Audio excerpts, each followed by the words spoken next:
श्रीमद् भागवत गीता के 8वें अध्याय का महात्म्य। भगवान शिव कहते हैं, हे देवी, अब 8वें अध्याय का महात्म्य सुनो। उसकी सुनने से तुम्हें बड़ी प्रसन्नता होगी। लक्ष्मी जी की पूछने पर भगवान विष्णु ने उन्हें इस प्रकार 8वें अध्याय का महात्म्य बतलाया था। दक्षिण में आमर्दकपुर नामक एक प्रसिद्ध नगर है। वहाँ भाव शर्मा नामक एक ब्राह्मण रहता था, जिसने वेश्या को पत्नी बनाकर रखा था। वह मांस खाता, मदिरा पीता, श्रेष्ठ पुरुषों का धन चुराता, पराई स्त्री से व्यभिचार करता और शिकार खेलने में दिलचस्पी रखता था। वह बड़े भयानक स्वभाव का था और मन में बड़े बड़े हौसले रखता था। एक दिन मदिरा पीने वालों का समाज जुटा था। उसमें भाव शर्मा ने भरपेट ताड़ी पी, खूब गले तक उसने चढ़ाया। अतः उसने अजीर्ण अत्यंत पीड़ित होकर वह पापात्मा कालवश मर गया और बहुत बड़ा ताड़ का वृक्ष हुआ। उसकी घनी और ठंडी छाया का आश्रय लेकर ब्रह्म राक्षस भाव को प्राप्त हुए कोई पति पत्नी वहाँ रहा करते थे। उनके पूर्व जन्म की घटना इस प्रकार है। एक कुशीबल नामक ब्राह्मण था, जो वेदांग के तत्वों का ज्ञाता, संपूर्ण शास्त्रों के अर्थ का विशेषज्ञ और सदाचारी था। उसकी स्त्री का नाम कुमति था। वह बड़े खोटे विचार की थी। वह ब्राह्मण विद्वान होने पर भी अत्यंत लोभवश अपनी स्त्री के साथ प्रतिदिन भैंस, कालपुरुष और घोड़े आदि बड़े दानों को ग्रहण किया करता था, परंतु दूसरे ब्राह्मणों को दान में मिली हुई कौड़ी भी नहीं देता था। वे ही दोनों पति पत्नी कालवश मृत्यु को प्राप्त होकर ब्रह्म राक्षस हुए।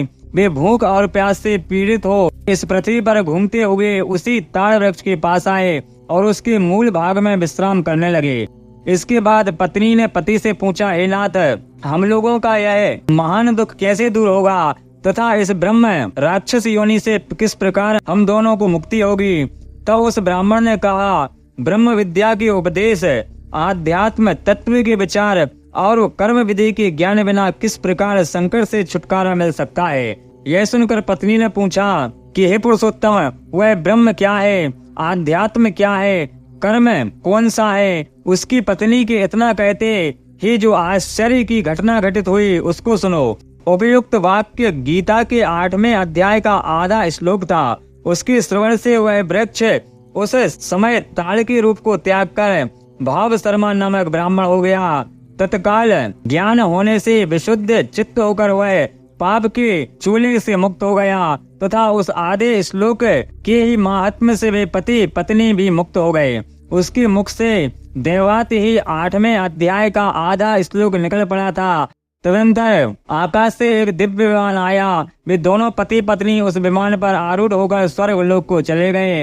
वहाँ का यह सारा वृतांत अत्यंत आश्चर्यजनक था। उसके बाद उस बुद्धिमान ब्राह्मण भाव शर्मा ने आदर पूर्वक उस आधे श्लोक को लिखा और देव जनार्दन की आराधना करने की इच्छा से वह मुक्तिदायिनी काशीपुरी चला गया। वहाँ उस उदार बुद्धि वाले ब्राह्मण ने भारी तपस्या आरंभ की। उसी समय क्षीर सागर की कन्या भगवती लक्ष्मी हाथ जोड़कर देवताओं के भी देवता जगतपति जनार्दन से पूछा कि हे नाथ, आप सहसा नींद त्याग कर खड़े क्यों हो गए? भगवान बोले, हे देवी, काशीपुरी में भगीरथ के तट पर बुद्धिमान ब्राह्मण भाव शर्मा मेरे भक्ति रस से परिपूर्ण होकर अत्यंत कठोर तपस्या कर रहा है। वह अपनी इंद्रियों को वश में करके गीता के 8वें अध्याय के आधे श्लोक का तप करता है। उसकी तपस्या से बहुत संतुष्ट हूँ। बहुत देर से उसकी तपस्या के अनुरूप फल का विचार कर रहा था। प्रिय, इस समय वह फल देने को मैं उत्कंठित हूँ। पार्वती जी ने पूछा, हे भगवान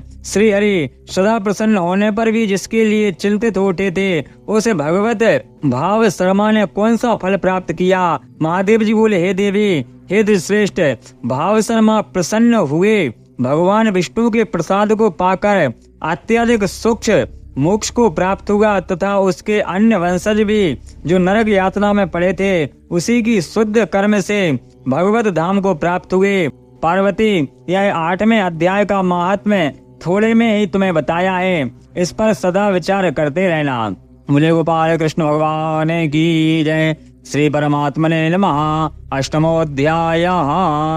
इस प्रकार भगवान के वचनों को न समझकर अर्जुन बोले, हे पुरुषोत्तम, जिसका आपने वर्णन किया है वह ब्रह्म क्या है? अध्यात्म क्या है, कर्म क्या है, आदि भूत नाम से क्या कहा गया है, आदि देव नाम से क्या कहा जाता है। हे मधुसूदन, यह आदि यज्ञ कौन है और वह इस शरीर में कैसे है, और युक्त चित्त वाले पुरुषोत्तम द्वारा अंत समय में आप किस प्रकार जानने में आते हो। इस प्रकार अर्जुन के प्रश्न करने पर श्री कृष्ण भगवान बोले, हे अर्जुन, परम अक्षर अर्थात जिसका कभी नाश नहीं हो, ऐसा सच्चिदानंद घन परमात्मा तो ब्रह्म है, और अपना स्वरूप अर्थात जीवात्मा आध्यात्म नाम से कहा जाता है, तथा भूतों के भाव को उत्पन्न करने वाला शास्त्र वेद यज्ञ दान और होम आदि के निमित्त जो द्रव्यादियों का त्याग है, वह कर्म नाम से कहा गया है। उत्पत्ति विनाश धर्म वाले सब पदार्थ आदि भूत हैं, और हिरण्यमय पुरुष आदि देव हैं। और हे देवधारियों में श्रेष्ठ अर्जुन, इस शरीर में वासुदेव ही विष्णु रूप से आदि यज्ञ हैं, और जो पुरुष अंत काल में मेरे को ही स्मरण करता हुआ शरीर को त्याग कर जाता है, वह मेरे साक्षात स्वरूप को प्राप्त होता है। इसमें कुछ भी संशय नहीं है। कारण है कि हे कुंती पुत्र अर्जुन, यह मनुष्य अंत काल में जिस भी भाव को स्मरण करता हुआ शरीर को त्यागता है, उसे उसको ही प्राप्त होता है, परंतु सदा उसे ही भाव को चिंतन करता हुआ, क्योंकि सदा जिस भाव का चिंतन करता है, अंत काल में भी प्रायः उसी का स्मरण होता है। इसलिए हे अर्जुन, तू सब समय में निरंतर मेरी स्मरण कर और युद्ध भी कर। इस प्रकार मेरे में अर्पण किए हुए मन बुद्धि से युक्त हुआ निस्संदेह मेरे को ही प्राप्त होगा। हे पार्थ, यह नियम है कि परमेश्वर के ध्यान के अभ्यास रूप योग से युक्त अन्य तरफ न जाने वाले चित्त से निरंतर चिंतन करता हुआ पुरुष परम प्रकाश रूप दिव्य पुरुष को अर्थात परमेश्वर को ही प्राप्त होता है। इससे जो पुरुष सर्वज्ञ अनादि सबके नियंता सूक्ष्म से भी अति सूक्ष्म सबके धारण पोषण करने वाले अचिंत्य स्वरूप सूर्य के सदृश नित्य चेतन प्रकाश रूप अविद्या से अति परे शुद्ध सच्चिदानंद घन परमात्मा का स्मरण करता है, वह भक्ति युक्त पुरुष अंत काल में भी योग बल से भ्रुकुटी के मध्य में प्राण को अच्छी प्रकार स्थापन करके फिर निश्चल मन से स्मरण करता हुआ दिव्य स्वरूप परम पुरुष परमात्मा को ही प्राप्त होता है। हे अर्जुन, वेद की जानने वाले विद्वान जिस सच्चिदानंद घन रूप परम पद को ओमकार नाम से कहते हैं, और आसक्ति रहते यत्नशील महात्मा जन जिसमें प्रवेश करते हैं, तथा जिसे परम पद को चाहने वाले ब्रह्मचर्य का आचरण करते हैं, उस परम पद को तेरे लिए संक्षेप से कहूँगा। हे अर्जुन, सब इंद्रियों के द्वारों को रोककर अर्थात इंद्रियों को विषयों से हटाकर तथा मन को हृदय में स्थिर करके और अपने प्राणों को मस्तक में स्थापन करके योग धारणा में स्थिर होगा, जो पुरुष ओम ऐसे एक अक्षर रूप ब्रह्म को उच्चारण करता हुआ और उसकी अर्ध स्वरूप मेरे को चिंतन करता हुआ शरीर को त्याग कर जाता है, वह पुरुष परम गति को प्राप्त होता है। हे अर्जुन, जो पुरुष मेरे में अनन्य चित्त स्थिर हुआ सदा ही निरंतर मेरे को स्मरण करता है, उसे निरंतर मेरे में युक्त हुए योगी के लिए मैं सुलभ हूँ अर्थात सहज ही प्राप्त हो जाता हूँ। परम सिद्धि को प्राप्त हुए महात्मा जन